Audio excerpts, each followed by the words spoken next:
Doctor Who, Doctor Who, Doctor Who, Who, Who. The Screen Companion presents Resuscitating the Ninth Doctor, celebrating Christopher Eccleston's run of Doctor Who. John, my very special co-host for this whole deal, tell me, when did you first discover Doctor Who? I feel like I've seen bits and pieces growing up. I know there's a few Tom Baker episodes on BBC. Randomly, my grandmother would watch for some reason. But mostly it was the revival in 2005. How did you hear about the revival? I think it was just a television commercial. Did you have BBC America? Yeah, I had BBC America at the time. Ooh, listen to you, Mr. Fancy. Yeah, that's right. Don't you forget it. So going into Eccleston's run back then, did you have a positive feeling about it, or was it just curiosity? What made you tune in specifically?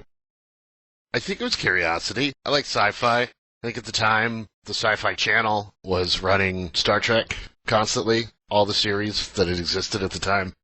I was just always in a positive sci-fi mood. Thought, why not? It's more sci-fi. Let's do this.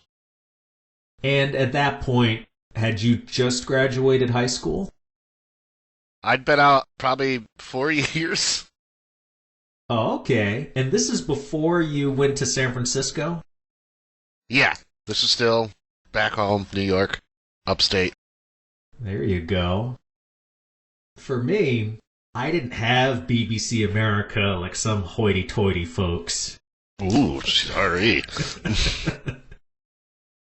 I didn't discover it until a year after when it had come out on DVD, because back then, back in the glorious days of physical media being king, they would release the previous season right before to promote the next season. So this was right before David Tennant came aboard. Man, I loved DVDs back then because HBO and some others would make some really nice box art and put such high production value into their sets. Back then, John, get ready to be sick. I bought the first series, in British terms, the first series of this new Doctor Who. If memory serves, it did have one of those nice plastic slip covers, and then you could slide it out. It was formidable, whereas nowadays I feel like if they put out shows, it's these rinky-dink, super thin cardboard boxes, almost like they want to just put it in a brown bag and toss it at your face. That's right, like it's an Uber Eats order. Yeah, and back then they would load the stuff up with special features, commentary tracks, behind-the-scenes stuff. There's a great interview with Eccleston that they produced right before the series premiered. It was some breakfast show, and the interviewer was already asking him, "So, how long do you think you'll be on the show?" I think he said when they did the interview, it was like a week after they just finished the last episode of the first season, so he knew what happened. Yeah, he'd read the script at the least. Because he didn't answer the question, of course. Instead, he said, "Well, you know, these aren't half-hour episodes, so in a way I've already done 2 series." Each episode is, what, probably 2 times the length of an old one? Okay, you're watching Doctor Who, the new version. You're digging it. When would you say you were at peak interest in this new era? Probably season 3, I want to say. I think that season finale was the first one. The lead-up wasn't Daleks. I think I was excited to learn more about other Doctor Who enemies. My peak was probably the specials with Tennant. I was happy to see Tennant go. I liked him, but I wasn't so sad when his time was up. I think it's time to move on, because I always thought Tennant's Doctor was a little too soft. He was a very kind man. I did like Tennant's Doctor. I know there's a lot of discussion among the older Whovians about the difference between Hartnell and Troughton because it was played differently by the second actor. And I think it's the same here. I like the way it was just played differently. But Eccleston is still my first Doctor. He's my man. Is he your favorite New Who Doctor? Yeah. I don't think it's a big lead, but he's definitely, I think, my favorite. This is the same way with Timothy Dalton as Bond. They did so little. If you just look at their batting average, I feel like Eccleston really did well. Mm-hmm. The new version has been on just about every year unbroken since 2005. What do you think about the current state of Doctor Who? I feel like it's headed in the right direction. The 13th Doctor, the writing wasn't good. I've liked all the actors, but the writing has been my biggest complaint. And I think they're heading back into the right direction. It's Russell T Davies is back in the helm. He's the guy who got me into it, so I'm feeling pretty good. I checked out a little bit of David Tennant's return leading into Gatwa's Doctor. And they say that this show being co-financed by Disney now, you can see it. There's more bells and whistles to it, but that's never what really interested me in the show. I wish it would go back to... Who was the guy that wrote Hitchhiker's Guide to the Galaxy? Is that Douglas Adams? That is Douglas Adams. Okay, so Douglas Adams wrote some Doctor Who in the 70s. Yes. And maybe early 80s. One of them was City of Death or something like that. Only watched that one because I found out it was written by Douglas Adams. I wish it was more writing dependent, like back in that era. They didn't have a ton of money for special effects. It was a lot about witty Doctor dialogue, Tom Baker-isms. And I just don't really see that when the trailer for the new guy, it's him dancing around in a club. That's never been what I thought of as being the Doctor's personality. But from a production standpoint, I can see how it's cool that, oh, look how many people we have in this scene, and look at the camera movement, and, oh, look at all the cool stuff happening on screen. Versus one poorly done puppet. Just a bunch of tinfoil hats. Tinfoil and paper toilet rolls. You do what you gotta do in the world of special effects. Well, that's when you know who the real fans are. That's really asking the audience to engage with material, like the old Star Trek stuff. You're not really looking at the sets. You're into the mode of believing in the universe. Yeah. You know, even though what you're seeing isn't quite up to snuff. You gotta give it the benefit of the doubt, because you're engaged in the story.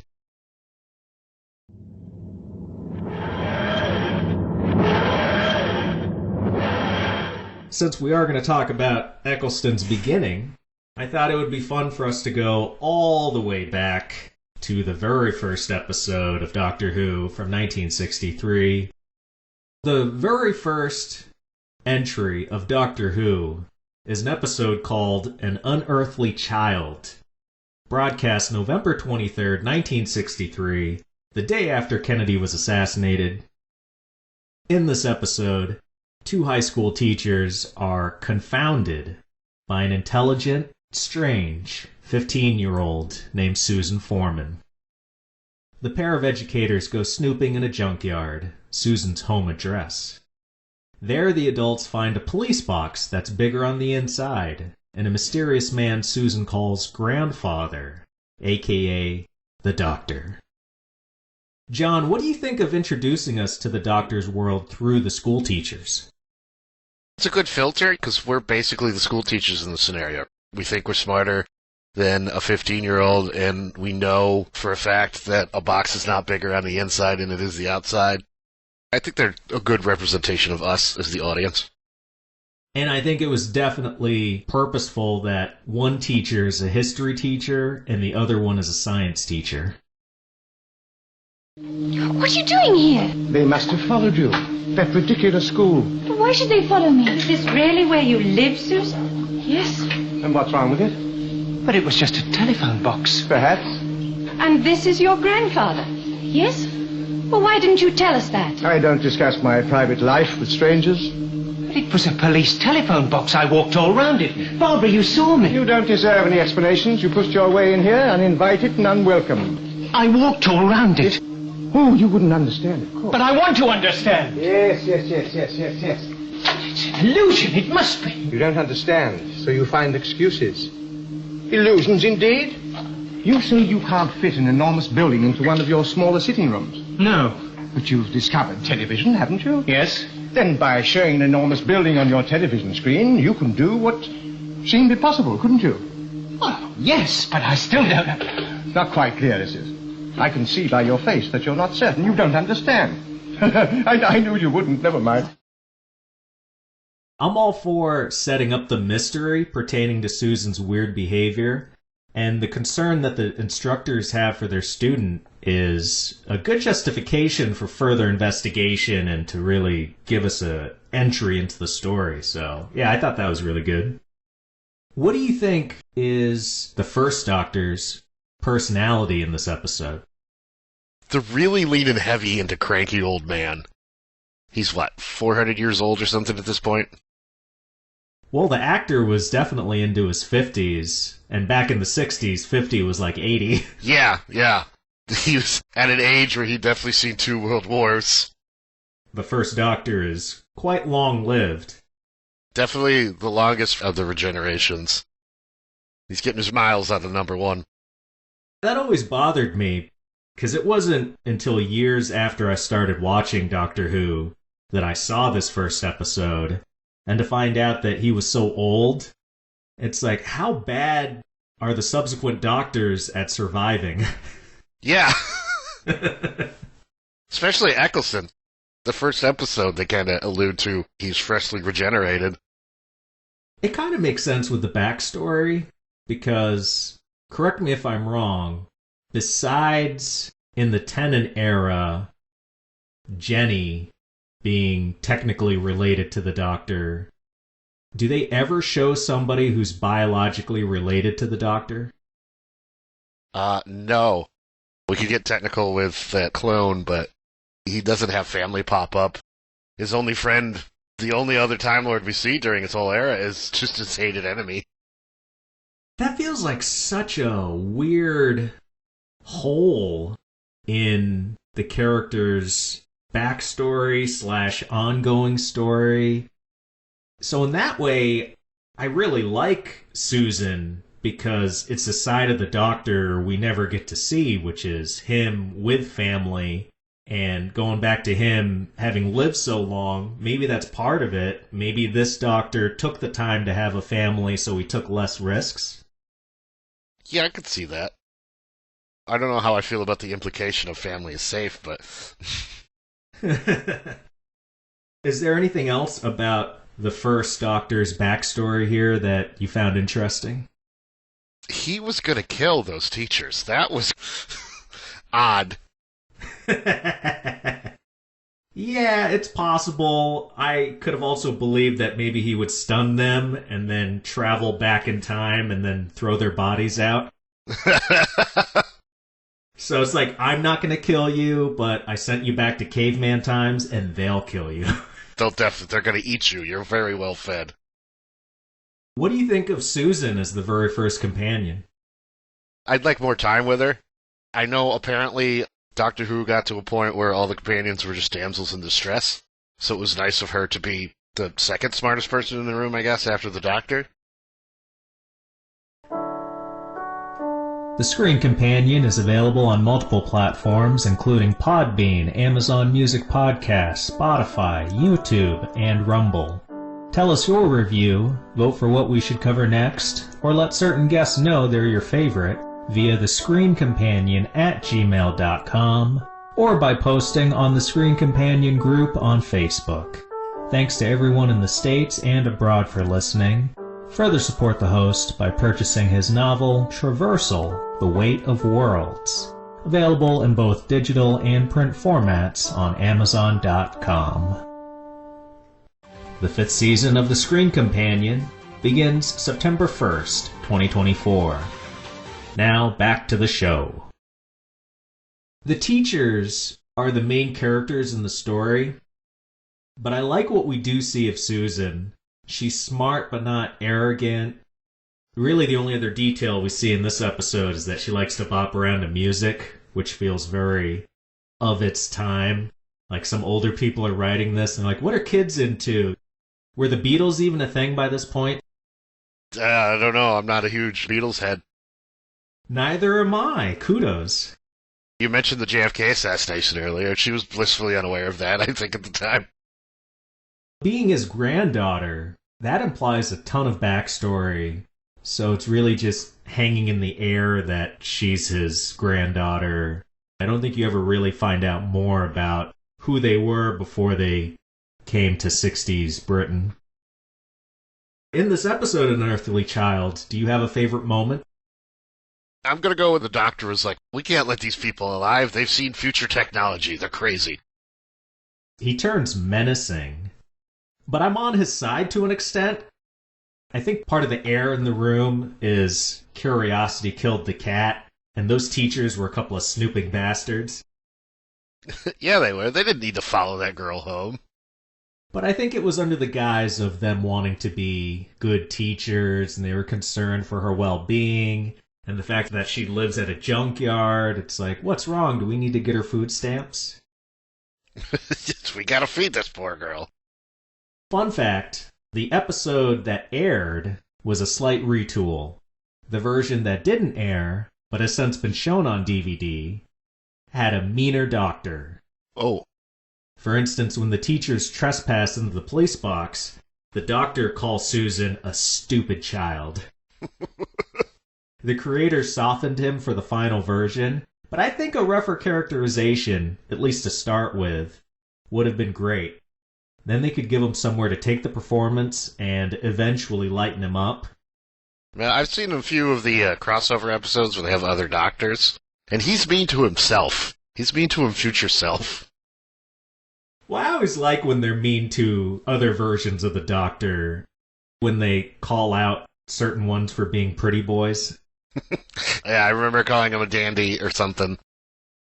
When you have a guy who's so smart, and depending on which version of the Doctor it is, they're either super confident and arrogant, or just slightly arrogant. A guy like that, put him in a room with himself, of course they're going to be fighting for who's the best. And they're all the best because they're all him. So there have been a lot of renditions of the theme song. Are you a fan of this original version? Yes. Yes, I am. It almost feels like the beginning of techno as a genre. Heck yeah. Yeah, right? Like, a lot of the music didn't have access to an orchestra or anything, so he's just doing it on whatever home synthesizer was of the early 60s. It stands out.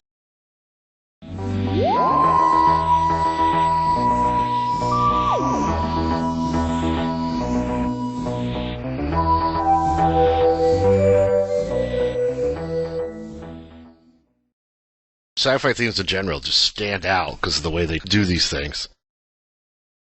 That is a funny thought, to imagine that this is the start of Euro music, Euro dance. This original version might be my favorite version of the theme. I think it's got a lot of body and a nice twang to it. It's not as flashy and produced like the 2005 version, which I like. Mm-hmm. But that's very grandiose. It's orchestral. The 63 theme is ethereal, mysterious. Would you agree it has a bit of a X-Files flavor to it? Yes, I absolutely would agree with that. The show was initially meant to appeal to families, but how would you describe the vibe of this first episode? I don't know. It doesn't feel family-friendly. Like, there's nothing about it that isn't family-friendly, but I don't think it's geared towards kids. That's for sure. Even if it is teenagers. But it doesn't feel like a little kid's gonna identify with any of this stuff. Maybe I guess the kid would be like, yeah, I'm definitely smarter than my teachers. And my grandpa's very angry. And I live in a junkyard. Think about all those post-World War grandpas. They're probably all like the first Doctor. They're all shell-shocked to hell. PTSD-riddled angry men. Look at your sausage and chips. We had to eat sod. Nothing but sod. It was dirty. We were happy about it. If I was a child, this would have bored me to tears, this episode. The only way you can get away with selling this to kids back then is to point out the scarcity of programming. Like, what the heck else were kids going to watch at 7 on a Saturday evening? In the early 60s, nothing. It's basically, you prop them in front of the TV and they have to watch what's on because your parents are off doing drugs. And this episode was all mood and dialogue that I think mostly adults are going to appreciate. I can't imagine many kids liking that. What, the last minute is when the sci-fi stuff happens, and that's it? Everything else is just people yelling at each other? But, like you said before, I thought the yelling was the best part. It is. There's a scariness to it that I don't imagine the recent Doctor doing much of, where he is very threatening. What are you going to do to us now that we're in your magic box? Well, they've seen my future shit. They gotta go.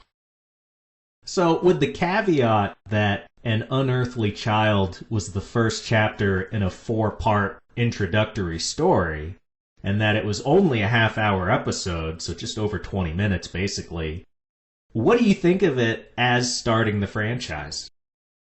It's a good introduction, I guess. I'm intrigued on what happens next. I read up on what happens next, but that's why I read up on what happens next, because it definitely set the stage for something good to happen. And certainly, there's so much of the lore that hasn't been established yet. This is a good foundation for that. I think most of it's just taken care of by the theme song. You listen to that and you go, whoa, what's this about? Especially in the early 60s. Trippy imagery and proto-techno.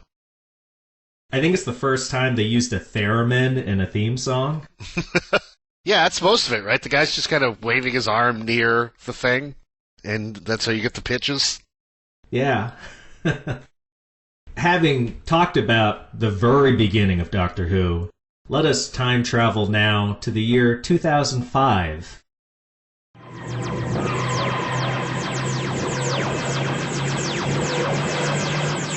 For Christopher Eccleston's first episode as the Doctor, called Rose.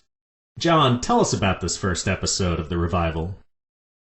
It's about Rose Tyler, who meets a mysterious stranger called the Doctor, as she's drawn into his strange and dangerous world. Her life will never be the same again. Then he blows up her job and makes her unemployed. Except for the very last part of that summary, John, I could have swore we were in a classroom, I'm the teacher, and you're bullshitting a book report. That was so freaking generic. I'm working on these intros. I'm not good at them. This is like our 50th episode we've ever recorded together. Get your act together.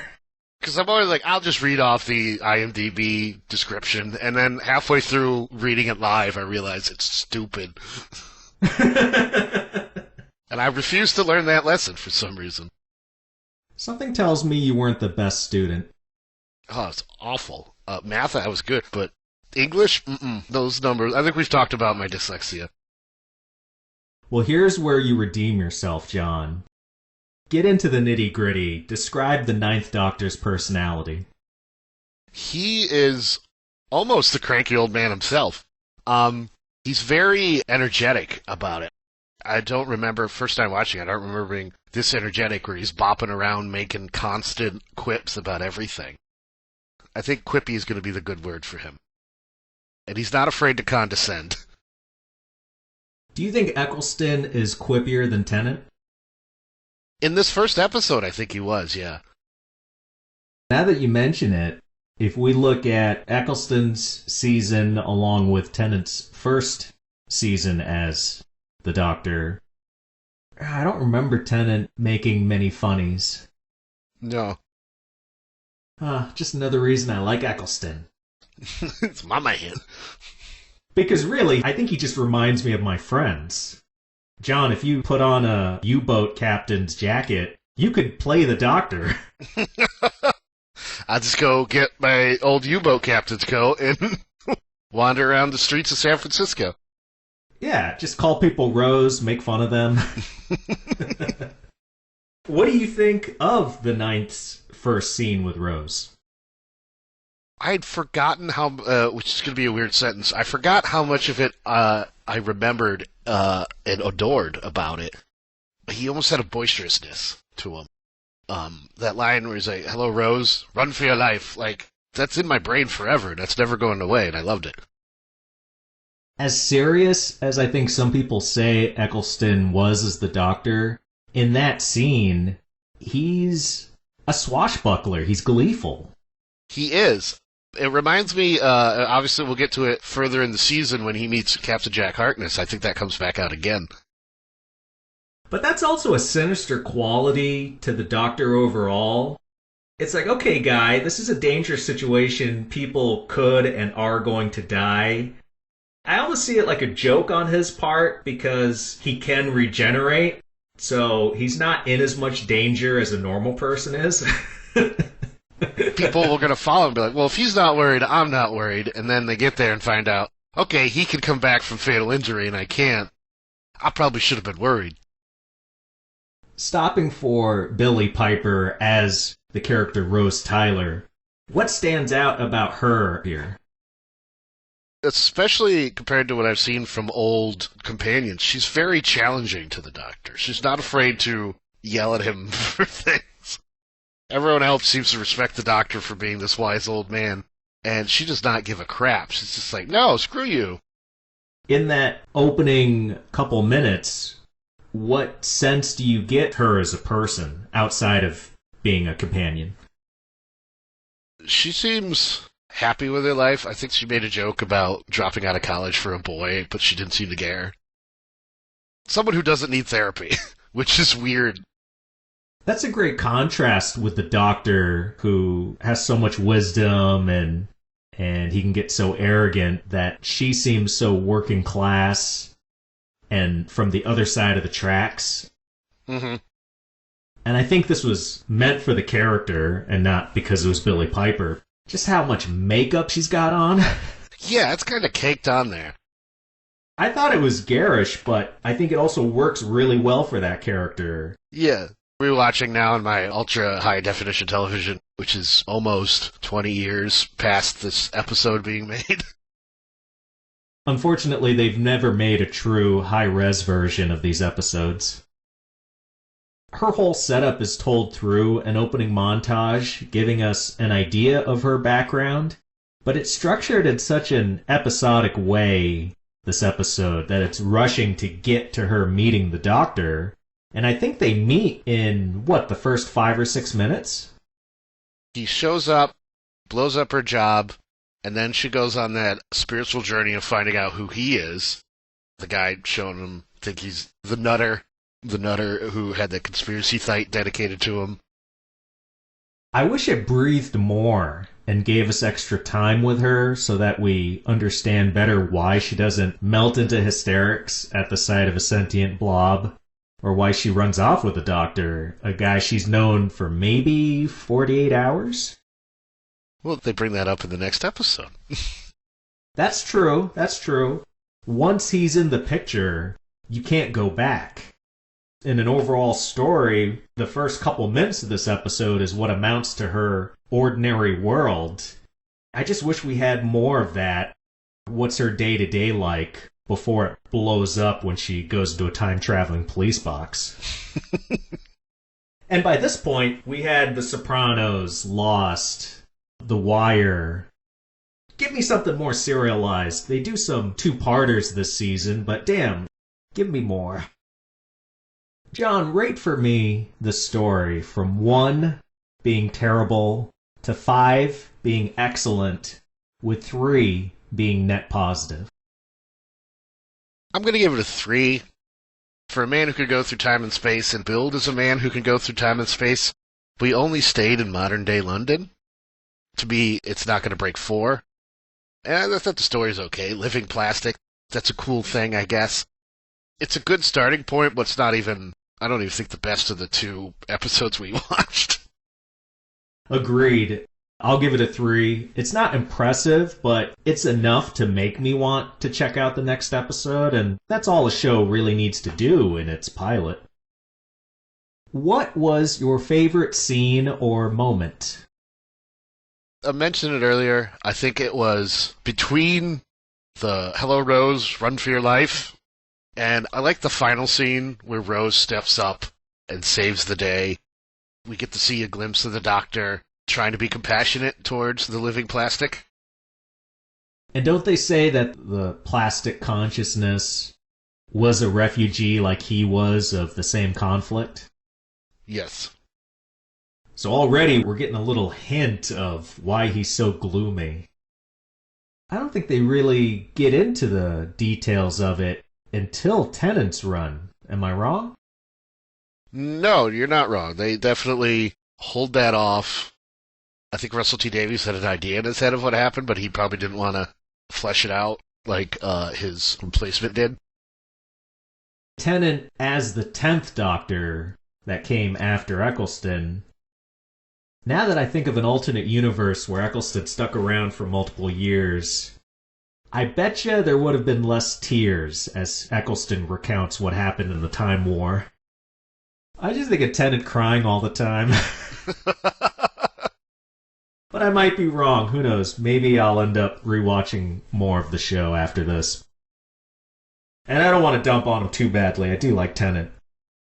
Same. My wife does not care for Tennant as much as Matt Smith because, quote, Matt Smith's the hot one. Which I don't see at all. He definitely is youthful, but the hot one?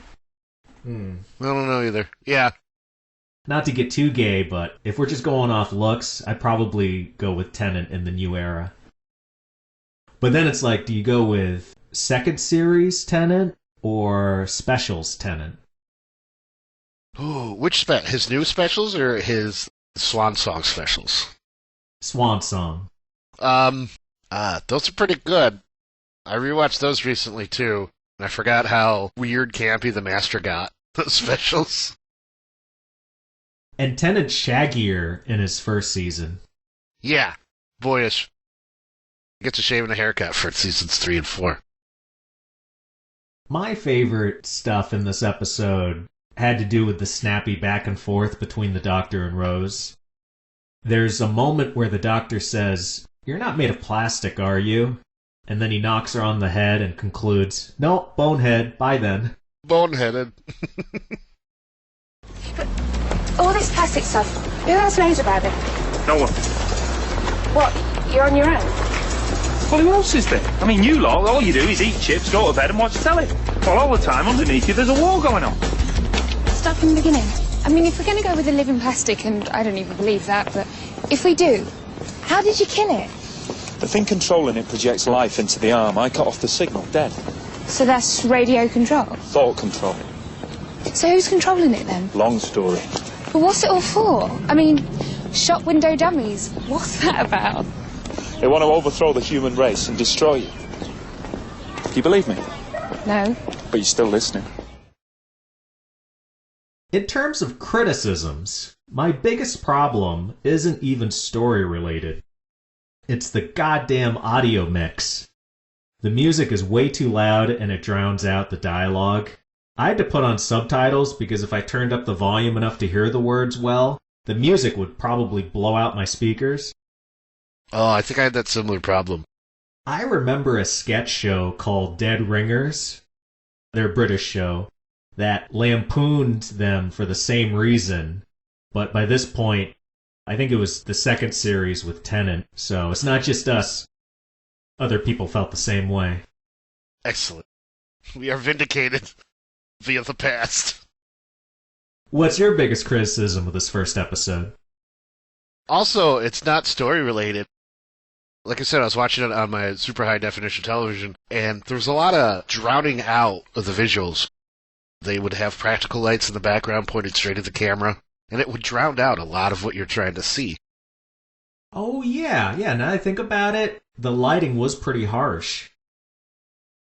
Do you think this installment is more science fiction or science fantasy? I'm gonna go fantasy. The whole living plastic from space that can reanimate other plastics. Very fantasy, but I guess, advanced technology seems like magic to the caveman. I suppose. It doesn't help that that part of the story is very thin. You really don't know how the blob got to Earth, what its personality really is. It's just there so that the Doctor and Rose can hang out. They gotta chill. You're right, we never get to know anything about the planet, because we don't have the TARDIS translator issue up yet. So, we don't know what the plastic is saying. Maybe it's angry about show tunes. Maybe it loves show tunes. Maybe it's angry about those goddamn lights. Yeah. I'm plastic, I'm melting over here, turn those lights down. It's oversaturation, this audience can't see anything. Are there any little details in the episode you'd like to point out before we move on? They did some weird things to make the Doctor look super smart. When he's wandering around Rose's apartment, he comments on everything very knowledgeably. He read the book in like half a second, commented on the sad ending. Oh. I interpreted that as he was just looking at the book and he had already read it previously and he was commenting on it. But that's an interesting spin that he was actually reading the book. That's how I interpret it. Maybe you're right and he'd read it before, but I interpreted it as he was able to read it then and there. That's like some flash speed reading. Yeah.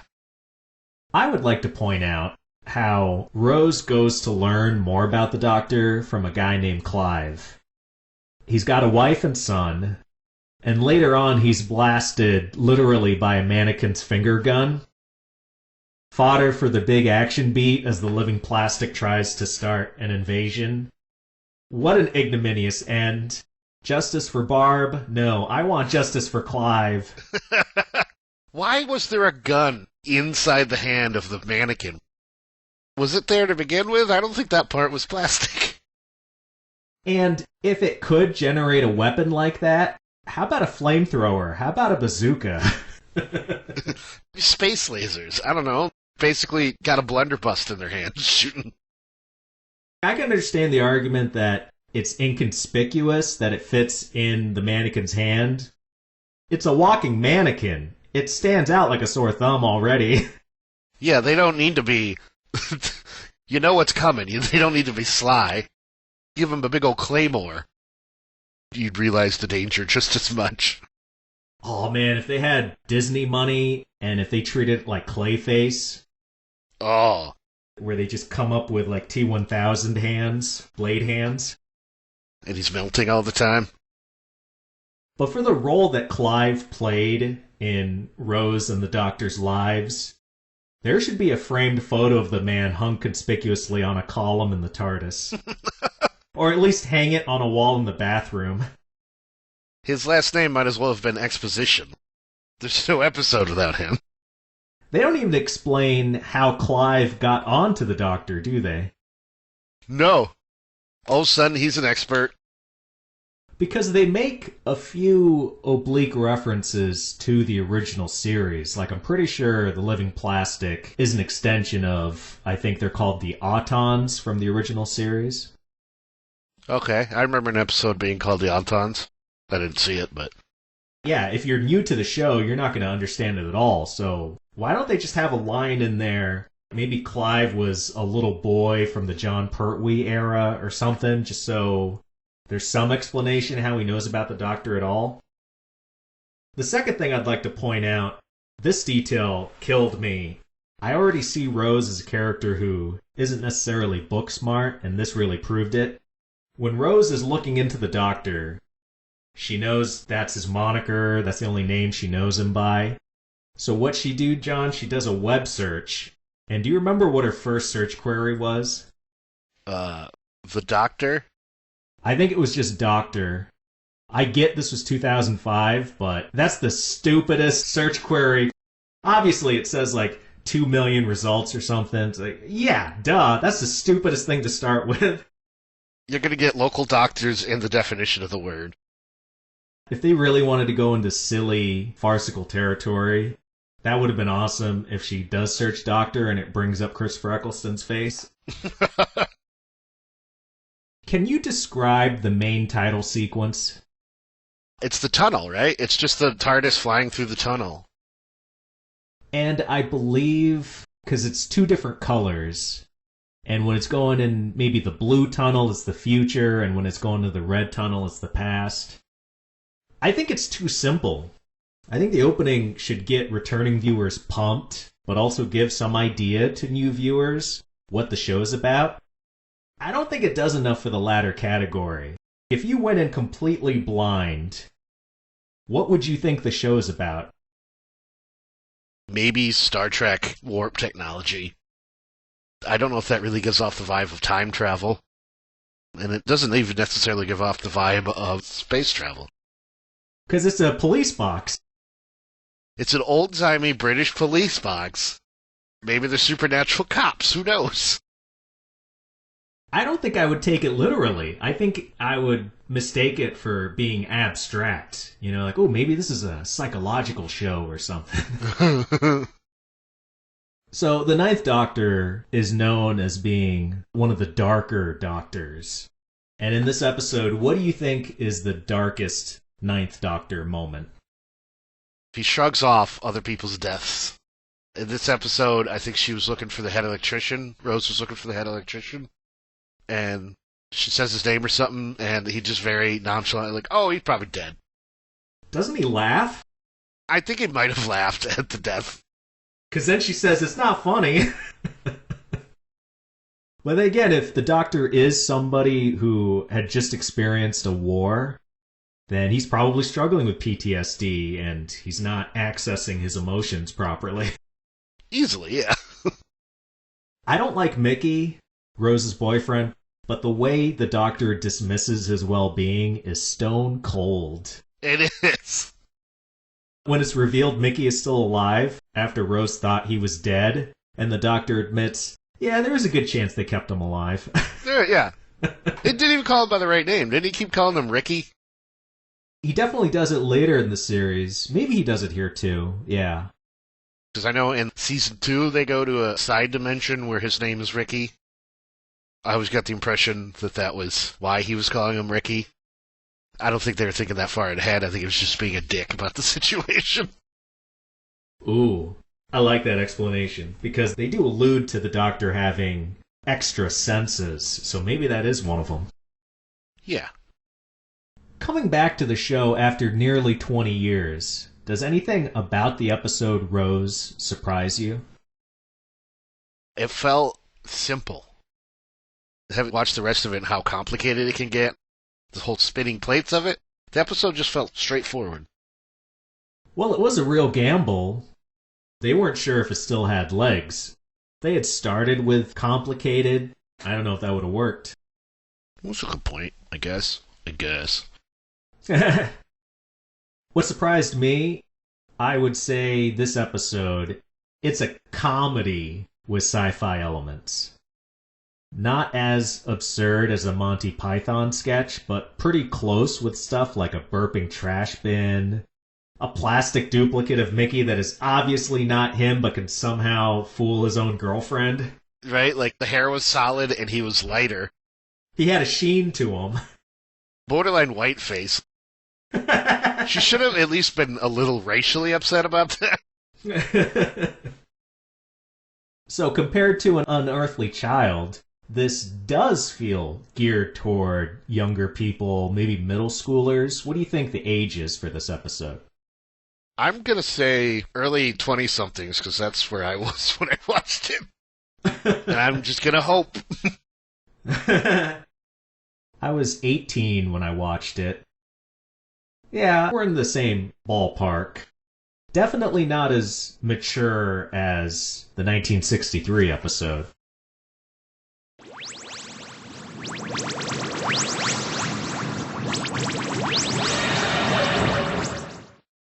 The last episode we watched is Christopher Eccleston and Billie Piper's second outing, The End of the World, which sees the Doctor taking Rose 9 billion years into the future arriving at a space station where rich aliens gather to watch a vacant Earth get overtaken by the sun in its red giant phase.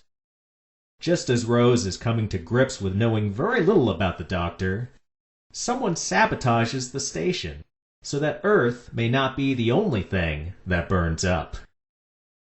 John, describe the Doctor's relationship with Rose at this point. They don't know each other. Rose definitely has a panic moment of, I don't know this guy, I don't know anything about this guy, and I just jumped into this spaceship I don't know anything about and went to a time she doesn't know anything about. There's the whole subplot of her being the last human, because of the stretched out trampoline lady. They don't know each other. This is literally, this guy blew up her job and now just the only person she knows at the end of the world. I can suffer most contrived character actions, like Rose hopping into the TARDIS with a complete stranger. If they acknowledge it at some point, and they do here, maybe she got caught up in the moment, but finally she's concerned about running away with a man who doesn't want to say anything about his backstory. It's one thing that he's a stranger, but it's another that when she actively wants to learn more, he's evasive. Mm-hmm. That's when the red flags start to go off. If you cut all the action out of the episode, the heart of this one is that she's asking some important questions, and the Doctor accepts that he'll have to share something about himself if he expects her to tag along. What would you rate the episode from 1 to 5? I'm going to give it a sub 4. I'm going to make up a category. I think it's better than the last one. I don't think the best of the series. But of the 3 we've watched, it's my favorite. Couldn't agree with you more. I would put it in the same terms. This should be a 4, but the audio problem persists, and I thought the pop music drops were dumb. Oh, God. I'm saving that for criticisms. I hope Britney Spears' music doesn't survive that long, and with the fog of time, future people will probably think it was our Mozart or something. Oh, no. What was your favorite scene or moment? I liked the scene where they were discussing how they don't know each other. I really enjoyed the scene of all the aliens coming in, the rapid-fire aliens coming in and gift exchange, and how silly that got, and the contrast between Rose just freaking out and the Doctor having it be another day at the office. They're just so alien. The aliens are so alien. Good thing I didn't take you to the Deep South. Where are you from? All over the place. They all speak English. No, you just hear English. It's a gift of the TARDIS. The telepathic field gets inside your brain, translates. It's inside my brain. Well, in a good way. Your machine gets inside my head. It gets inside and it changes my mind and you didn't even ask. I didn't think about it like that. No, you were too busy thinking up cheap shots about the Deep South. Who are you then, Doctor? What are you called? What sort of alien are you? I'm just the Doctor. From what planet? Well, it's not as if you know where it is. Where are you from? What does it matter? Tell me who you are. This is who I am, right here, right now. All right, all that counts is here and now, and this is me. Yeah, and I'm here too, because you brought me here, so just tell me. Earth death in 20 minutes. Earth death in 20 minutes. All right. As my mate Shreen says, don't argue with the designated driver. That's what I came for. It's the sci-fi. That's the, alright, we got rapid-fire aliens. The Earth's about to blow up and nobody cares. That's what I'm here for. That gets me excited for the series. And such a variety of aliens compared to something like Star Trek Enterprise that was on at the same time. When the Doctor gives Rose the ability to call her mother back in the past, that was super important for the series because it showed us consequences. Rose is at the literal end of the world, so she's going to feel alone. That's what a lot of modern stuff lacks. Wacky things happen, and no one stops to give an honest reaction. In this and the previous episode, Rose shows concern for the people in her life. When the store dummies start walking around, she calls to warn her mom. She's worried about Mickey. Seeing the world blow up makes her introspective and somber. Little touches of real life like that pay for the bombastic moments and all those alien designs. And bad shows run up huge tabs and expect to get by on credit. So what's your biggest gripe for the end of the world? Oh, I think we're about to say the same thing about the pop music randomly dropping. Is that really your biggest problem? Right now, yeah. Some of it fell off when they started playing Toxic by Britney Spears. At the time, it just come out or something. It wasn't out long. It felt better now that the song is also 20 years old versus then where it was a new song. It's like that scene in iRobot where Will Smith went and got the vintage shoes that were the exact year the movie was released. Almost feels lazy, doesn't it? Yeah, exactly. It felt lazy. They had that jukebox that they called an iPod, which is a silly trope. I'm a big fan of that silly trope of just a future archaeologist getting it wrong. And then they play a modern song that's modern to us. Like, come on. Having Spears is worse now after seeing how her career turned out. Oh, wow. Not that successful musicians, artists need to stay successful or else their whole body of work doesn't matter, but does anybody put her on top music lists anymore? No. Yeah, so it makes it extra weird that she's the song they play. And yet, Tainted Love by Soft Cell, or at least their remix of it, that's aged better because I think that is more popular compared to Toxic. What do you think? I think it's a better song personally. I'm just some old metalhead. I'm not a pop guy. Well, if you go to a bar in San Francisco, which song do you think you have a better chance of hearing, or even karaoke? For sure, it's going to be Tainted Love. There's probably not a drag queen in the world, right, who doesn't have at least one dance routine set to a version of Tainted Love. Are there any little details in the end of the world you want to point out? The weirdness of the gift exchange, the air from my lungs, and she talked about how intimate that was. It's like, now I want to know more about tree culture. That's probably my single favorite moment in the episode, when that little blue guy spits in Rose's face. I bring you bodily fluids. Puh. Hey, let's just be glad that's how we chose to express that. Yeah. Because he looks naked. Exactly. So who knows what was about to go down. Oi, mate, what are you doing with your hand? Oh, just give me a second. I'm bringing you bodily fluids. My little detail. I don't like the way the Doctor manipulates the TARDIS's controls like it's a bop it game. Oh, yeah. This is a deep cut, but that's what this show's about, and I know you'll get there with me, John. It reminds me of Farscape, that scavenger with his rundown ship in the flax, cranking levers like it's low-tech. Do you remember that guy? I do remember that guy. They were, like, cannibalizing the pilot or something. I remember thinking of a different episode. Different episode. Oh. He's a pirate, and he's riding with Dargo. Oh, that guy. Yeah. Yeah, I do remember that. Yeah, I liked the design of that. It made more sense there.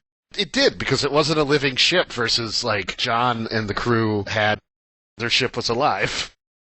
I want the TARDIS to be more dignified, especially with the revelation later on that it's a sentient ship.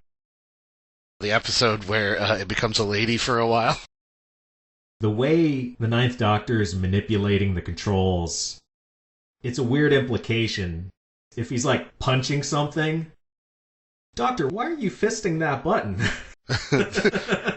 Don't worry about it. Come on, baby, get me there. He's, like, rolling the one thing, and he's fisting another thing. And I don't know what part of her Because he calls the ship sexy, right? I don't know what part of her that is. Yeah, I mean, this little tiny ball on a rope comes down, and then he has to lick it in order for the ship to go. Whisper sweet nothings into another part of it. This particular episode, do you think it falls more into fiction or fantasy? I'm throwing this at fiction. Yeah, it does feel that way, doesn't it? The more technical terms come out, too. I think he used the very scientific term jiggery-pokery when he was jerry-rigging the phone to call back in time. All the aliens are possible, and like they're dropping sci-fi terms about gravity turbulence and gravity satellites, I think were one of the things that was keeping the sun back because it had already exploded and they were just pretending. It might be Rose that starts this off, but the Doctor ends up giving a lot of exposition to set up the world that they're in, the circumstances. It's all CG, the Earth, but it still looked like modern-day Earth, right? All the continents were in the same position because of a trust fund. Those are the types of details I like to hear. When she says, well, if it's so far in the future, why are the continents familiar to me? And yeah, he says, well, they did that on purpose. That's a fun little detail, too, because it's just like, the Earth they're looking at is CGI generated. They didn't have to make it that way in post. They could have done whatever they wanted. I don't know, John. Could they have? If I'm looking at it from a different angle, okay, you're the effects house, and you see the script and it says, give us a model of the Earth. They probably already have, maybe they have the model of the Earth from the first episode, the opening shot, and they want to reuse that, so it would be more work for them to have to rearrange the continents. Maybe. Who knows? But to further this idea that it's more science fiction than fantasy, the threat is really science-y too, with the sun shield going down and the light of the sun, the heat being what will kill these people. Yes. Yes. Have you seen the movie Sunshine? Yeah. We won't go into details of that really good movie that falls apart horribly. Agreed. But it's the same premise. You get too close to the sun, or in this case, the sun is now getting too close to you. You're going to burn up. What's the darkest Ninth Doctor moment in this episode? He let, I forget the trampoline face lady's name, but he let her die. Cassandra. He let her die. Hindsight, I think, still comes back in the future, but he let her die. He watched her explode from being too dry. Go in a little more detail, like, what is Cassandra? What's she look like? She's a canvas. She's a face. She's a skin flap with face stretched out over a frame. Really, it's getting more disturbing the more I think about it. And she has to have constant moisturizing, otherwise she will die in a gruesome mess, which I guess is a win for the CGI department. It reminds me of the face stretching scene in Brazil. Oh, God. But like times 100. Yeah. I liked the details in that model. It's cool and it's not cool because when I was watching her talk, because she's an inch thick, if you look in her mouth, you can see a little tiny hole. And if you look on the other side of her, the back side of that canvas face, you can still see the little hole. And they did do that. Rose wandered around behind her. Which is nice, but then it's got me asking too many questions. Well, then how is she speaking? The hole doesn't go anywhere. Where are her vocal cords? It's all psychic. Screw it. Now, do you think, from the standpoint of this being the second episode of the revival, do you think it was successful? Was going to the future a good idea? Yeah, it definitely was. It's the first thing you want to do. It's about a guy who could travel through time and space, and you have the setup, so now you have to go travel through time and space. Logically, it's the only thing you can do. So yeah, huge success. You can't see it, I'm giving a thumbs up. I'm going to argue against the scope of this being so huge. You got the Earth blowing up, all those aliens. I don't think it was the right call for episode 2.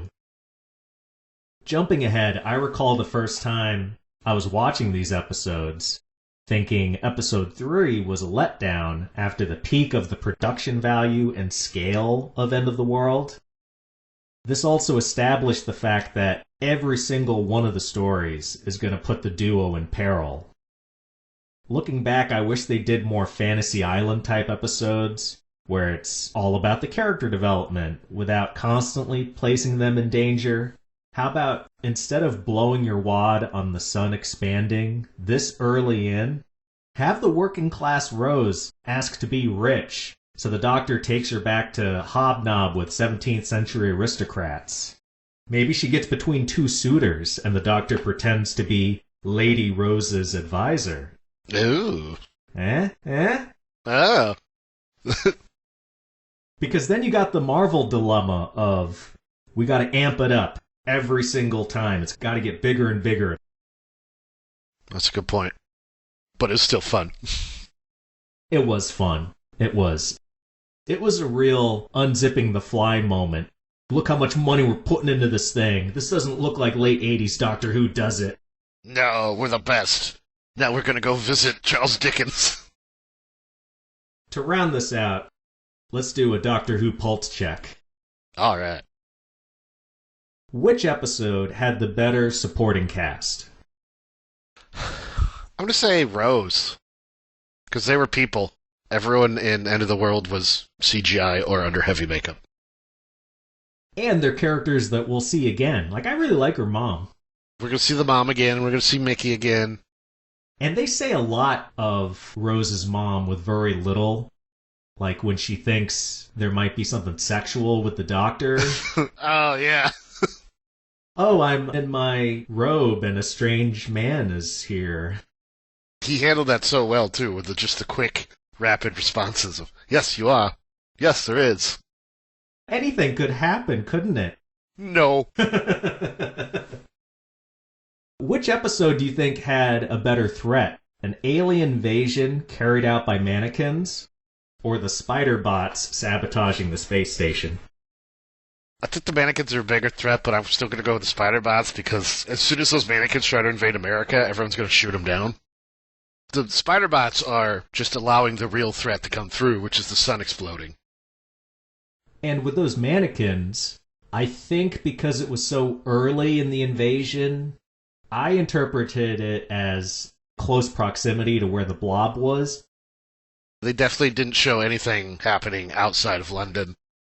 They're pretty good about having news reports as part of the story, and there was no big old news report of, like, bad stuff's going down in New Zealand. I don't want to sound like I'm doing propaganda for the Second Amendment. It does seem more terrible because the Brits don't have guns. Yeah, and the big threat from the Plastic Men were that they had handguns. Yeah. Which episode do you feel has aged better overall? I'm going to say at the End of the World. Did any of the CGI bother you? Yeah, some of it. That's just general CGI aging being, cast upon my Super HD TV. Man, you really like to talk about your TV. What brand is it, John? It's a Samsung. Is it 4K? Yeah. How many inches? 75. 2 episodes in, give your current rewatch interest a letter grade if you can. If you were watching this back then, how excited would you be to tune in next week? Solid B+. End of the World, it's ramping up, but it's like you said, they blew their load kind of early, because the next one is just basically a zombie thing with Charles Dickens. A much quieter episode. Ironic way to put it, because it's called The Unquiet Dead. Because it's so episodic, you can almost watch these episodes like you're drinking water. They're entertaining, but they're not especially complicated. I can see now, looking at it, how much more important it is that they have those bumpers that give you a tease for the next episode. Because back then when I was watching it, yeah, I was interested mainly because I did think it was an improvement over the first episode. But also, I had committed by that point. I had spent $60 to $80 on the season, so you can bet I was going to watch it. Yeah. But if I didn't have that weighing on me, and if it was like modern day where you can pretty much watch anything, anytime, even if you get the physical media, it's pretty cheap, this older stuff. I don't really know what questions or what I'm looking forward to. What do I want in episode 3? So yeah, that bumper showing us that, oh, we're going to look at ghosts in the past. That's necessary to get you thinking, what's that ghost about? Okay, I'll check out the next one. Any final thoughts? Just, I love remembering how much I loved Eccleston. We can't stress that enough. We're going to repeat ourselves a lot in that regard. Yes. Fantastic! Oh, fantastic!